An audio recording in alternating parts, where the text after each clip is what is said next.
नमस्कार। मैं जीवनपंत गंदरवाज से बहुत लंबे समय बाद आपसे चर्चा कर रहा हूं।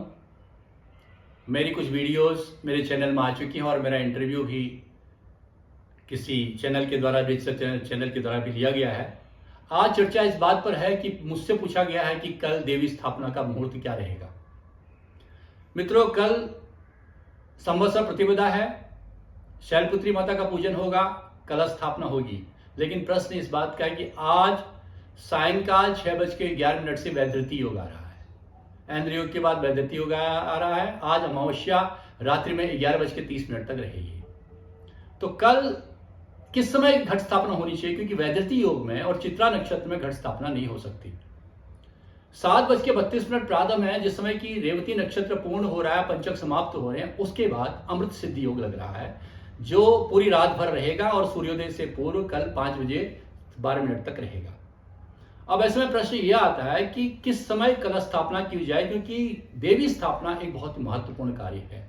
कहा जाता है कि उदय लग्न से चौथा लग्न से बाहर नहीं होना चाहिए। उदय लग्न मीन है, यानी कि कलश स्थापना मिथुन लग्न तक हो जानी चाहिए। कर्क लग्न में, जो कि चर लग्न है, उसमें नहीं हो सकती। स्थिर लग्न या द्विस्वभाव लग्न में हो सकती है और मिथुन लग्न द्विस्वभाव लग्न है। हमारे पास एक मुहूर्त है, अभिजीत मुहूर्त, जो अलग अलग शहरों के लिए अलग अलग है। अगर हम इसमें माना जाए कि हमारे लिए उत्तराखंड के लिए अभिजीत मुहूर्त आ रहा है 11:47 से 12:37 तक, इसमें स्थापना हो सकती है, कलश स्थापना हो सकती है। दिल्ली में 11:57 से 12:47 तक आ रहा है। मुंबई में 12:16 से 13:04 तक है।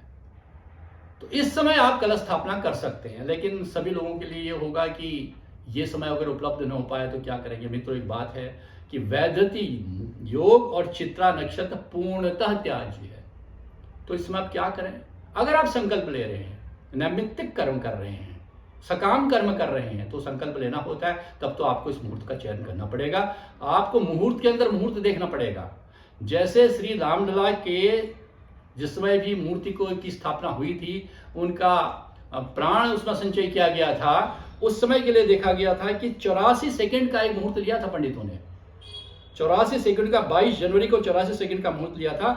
12:29 से लेके 12:30 तक का मुहूर्त था। उसके अंदर ये काम किया गया था। तो क्या हम ये कार्य कर सकते हैं कि इसके अंदर भी, जबकि अभिजीत मुहूर्त हमारे पास है, इसमें हम कलश स्थापना कर सकते हैं। इसके अंदर भी 5 मिनट का अति सुंदर मुहूर्त है, जिसमें हमको मिथुन लग्न भी मिल जा रहा है, अभिजीत मुहूर्त भी मिल जा रहा है और वैधृति योग का दोष भी कम हो जा रहा है। वह अलग अलग शहरों के लिए अलग समय रहेगा। हमें ये देखना पड़ेगा कि मिथुन लग्न भी मिल जाए और हमें साथ साथ अभिजीत मुहूर्त भी मिल जाए। और उत्तराखंड के लिए समय हमारा 11:47 से 12:53 तक, केवल 5 या 6 मिनट का है। और उसके बाद दिल्ली के लिए है ये 11:57 से 12:03 तक। मुंबई के लिए है 12:33 से 12:38 तक। आप अलग अलग शहरों में देख सकते हैं।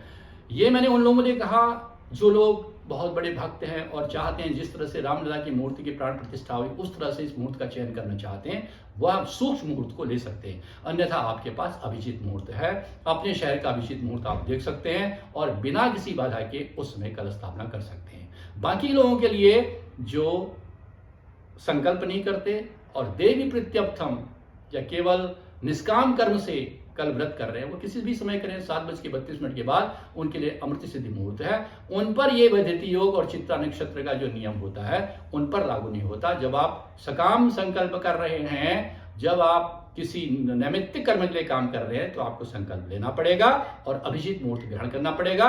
उसके अंदर सोने में सुहागा के लिए जो समय हमने बताया 5 मिनट का, उसको ग्रहण कर सकते हैं। आपको मिथुन लग्न भी मिल जाएगा, आपको अभिजीत मुहूर्त भी मिल जाएगा और वैधृति योग से उसका प्रभाव नहीं पड़ेगा। नमस्कार, आपका दिन शुभ।